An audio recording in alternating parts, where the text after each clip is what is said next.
A paz do Senhor, meus amados irmãos, tudo bem com vocês? Estou aqui no Monte do Senhor mais uma vez e o Senhor tem tocado em mim já tem 2 dias para falar sobre o pecado. Então, resumindo, eu devia ter gravado esse vídeo lá no começo, quando eu falei sobre o batismo no Espírito Santo, quais são os sinais, porque é a remissão de pecados, né? Primeiro vem a remissão de pecados. Primeiro de tudo, de toda pregação vem a remissão de pecados, ou deveria vir, né?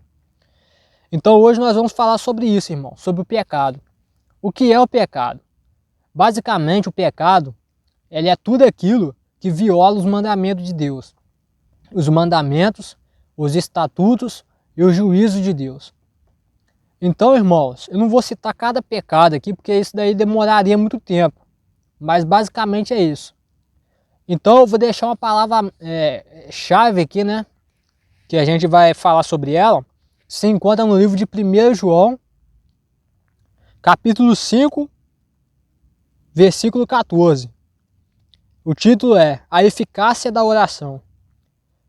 E a palavra de Deus diz assim: E esta é a confiança que temos nele, que se pedirmos alguma coisa, segundo a sua vontade, ele nos ouve. E se sabemos que nos ouve em tudo o que pedimos, sabemos que alcançamos as petições que lhe fizemos. Se alguém vir seu irmão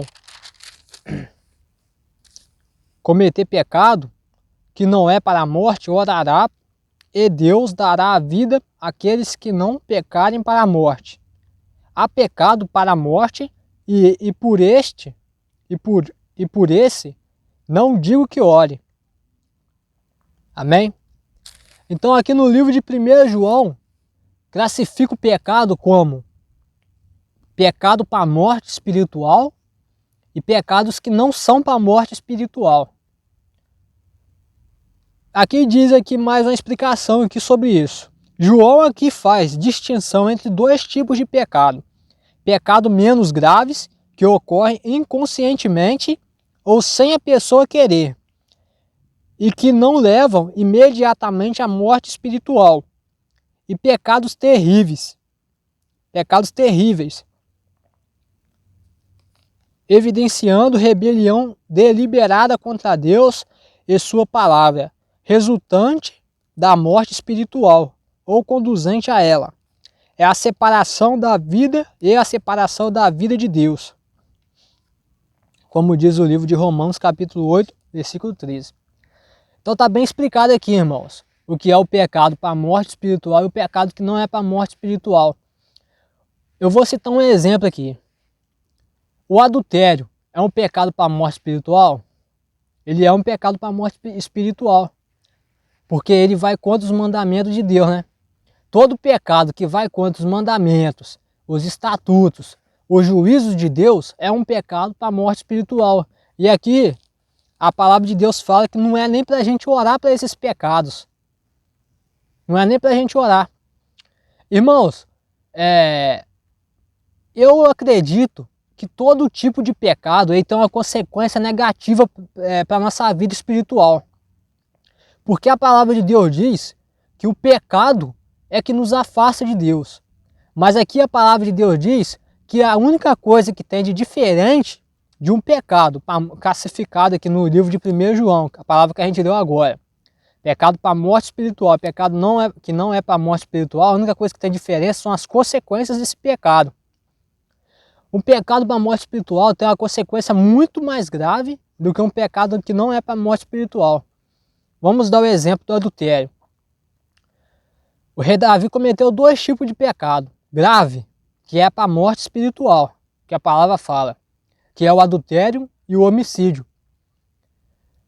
E a gente vê as consequências desse pecado na vida dele. O reinado do rei Davi foi um reinado muito difícil. O filho dele, acho que o nome do filho dele é Absalão, ele cobiçou o trono do pai dele. Ele queria tomar o trono do próprio pai. O que aconteceu? O rei Davi teve que pelejar contra o seu próprio filho. Imagine a dor de um pai ter que pelejar contra o seu próprio filho. Isso é a consequência do pecado dele, não tenha dúvida disso. Deus ele perdoou ele, mas ele disse, por consequência do pecado dele, a minha espada jamais se apartará da sua cabeça. A consequência do pecado é terrível, irmão. A consequência do pecado ela é terrível. Principalmente se for um pecado para a morte espiritual. É terrível a consequência do pecado. E aqui a palavra de Deus fala que não é nem para orar, né? Para esse tipo de pecado. Então, para a morte espiritual, vou dar um exemplo aqui do adultério. Mas antes de cometer o adultério, ele surge aonde? No coração. O coração é aonde? Na Bíblia, o coração é a nossa mente. Simboliza a nossa mente. Então, antes da pessoa cometer o adultério, vem o desejo de adulterar. E o desejo passa pela cabeça, passa pela mente.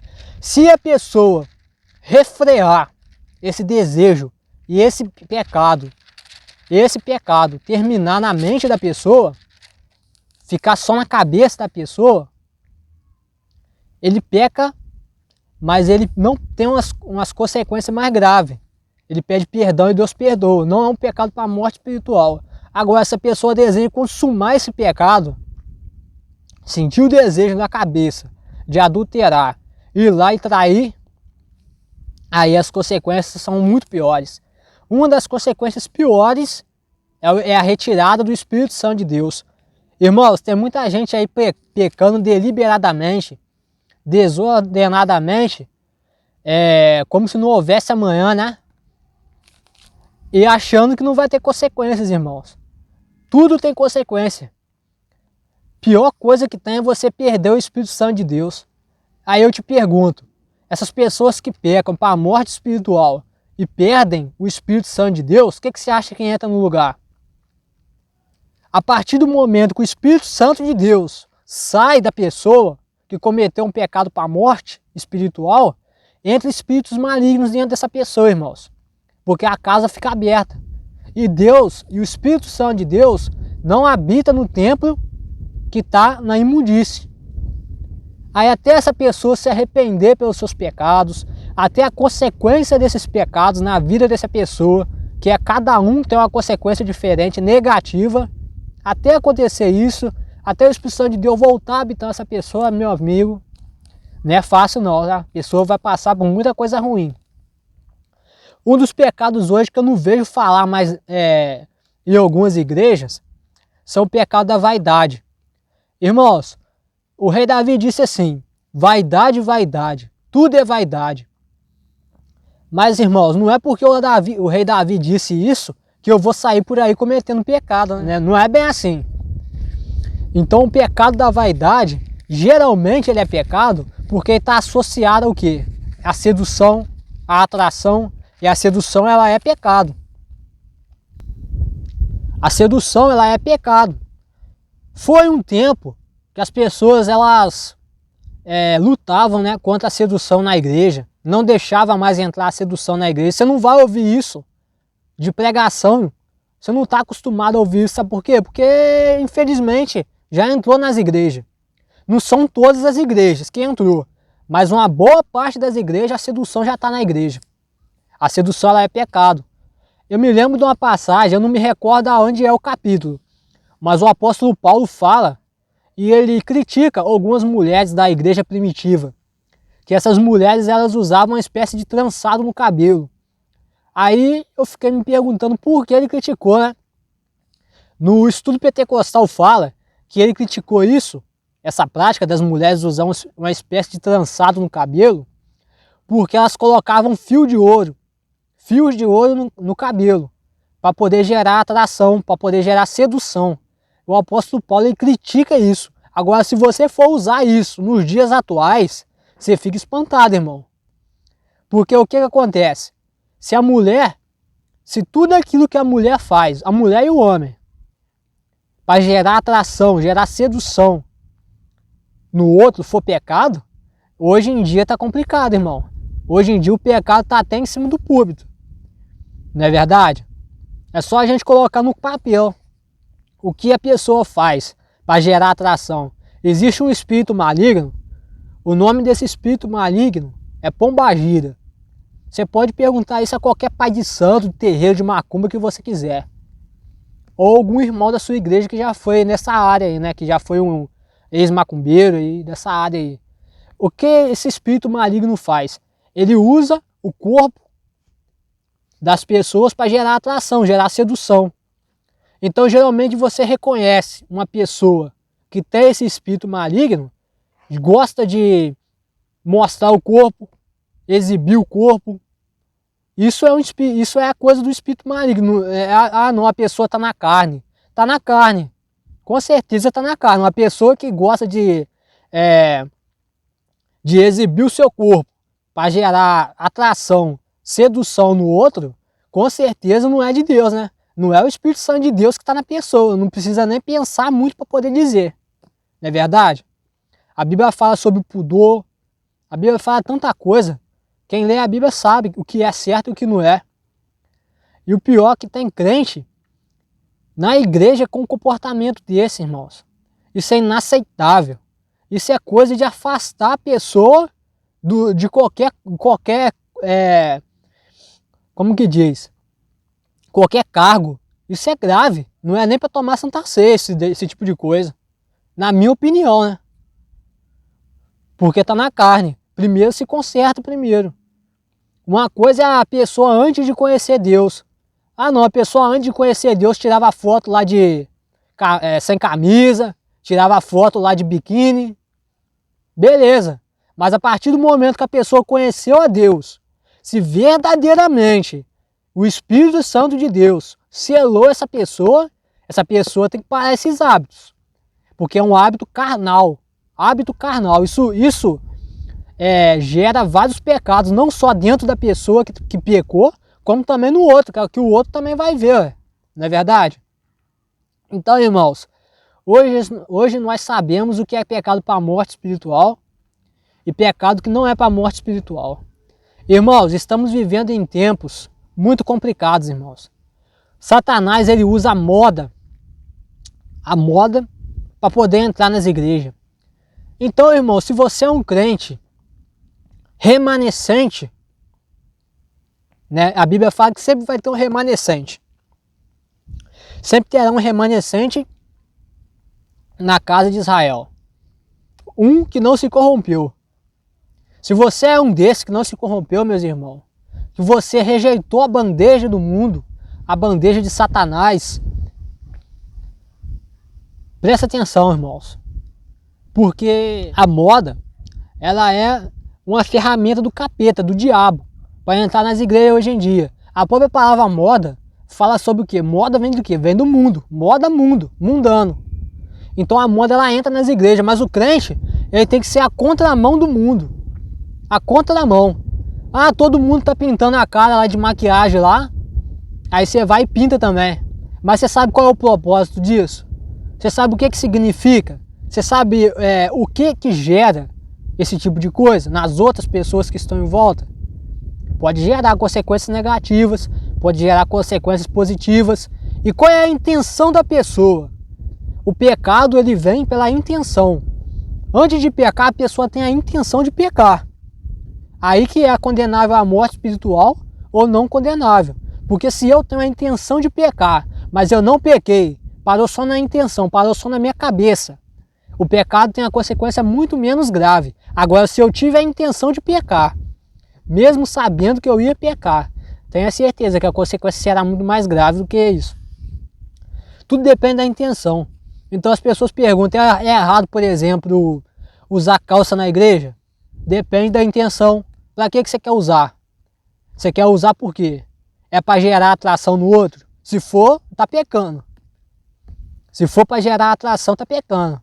Essas roupas que colam muito no corpo da mulher, né? Praticamente desenha o corpo da mulher, isso é pecado. É sedução isso daí. Isso gera sedução no outro. A Bíblia fala que é pecado, a sedução. Então as mulheres, né? O homem também tem que tomar cuidado. Tem que se comportar de forma diferente do mundo. Nós somos a contramão do mundo. Se você olha para o mundo e você olha para um crente e ele é igual, ele não tem mudança, alguma coisa está errada. Ele tem que ter mudança. Nós somos o sol da terra. Nós somos a luz na escuridão. Nós viemos para fazer a mudança, não é verdade? Irmãos, essa palavra pode ser um pouco pesada, um pouco dura para algumas pessoas, principalmente se você é de alguma igreja de Porta Larga, né? Como reconhecer se você é de uma igreja de Porta Larga? E o que é a igreja de Porta Larga? A igreja de Porta Larga, irmão, é a igreja mundana. Sabe o que é a igreja mundana? Eu vou falar aqui, irmão, porque eu sou meio doido mesmo. Entendeu? Eu não tenho essa de agradar ninguém, não. Meu negócio é agradar a Deus.